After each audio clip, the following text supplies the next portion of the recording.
Plus d'un mois après la collision qui a coûté la vie à 6 collégiens à Millas, des extraits d'auditions de témoins ont fuité dans la presse. Notamment ceux de 2 employés se trouvant dans leur véhicule de travail de l'autre côté du passage à niveau au moment de l'accident.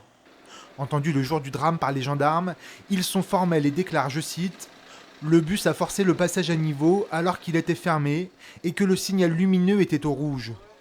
Des barrières baissées qui font écho au témoignage du conducteur de train et de sa stagiaire, ainsi qu'à celui d'une fillette assise à l'avant du bus scolaire.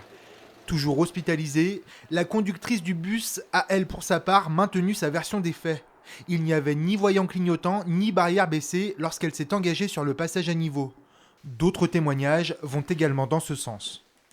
Le procureur de la République de Marseille l'a indiqué, il y a des témoignages dans tous les sens. Et il y a des témoignages formels dans tous les sens. Formels dans tous les sens.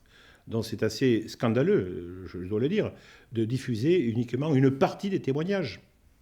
Et c'est aussi scandaleux d'ailleurs de donner à la presse les éléments de l'enquête préliminaire. Pour l'avocate de 3 familles de victimes, il faut laisser la justice faire son travail.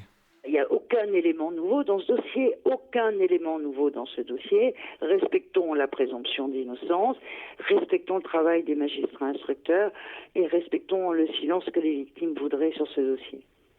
Les 2 juges d'instruction en charge de l'enquête doivent désigner des experts judiciaires indépendants. Ils auront pour mission de vérifier le dispositif technique de la SNCF sur le passage à niveau et dire s'il y a eu, oui ou non, défaillance matérielle.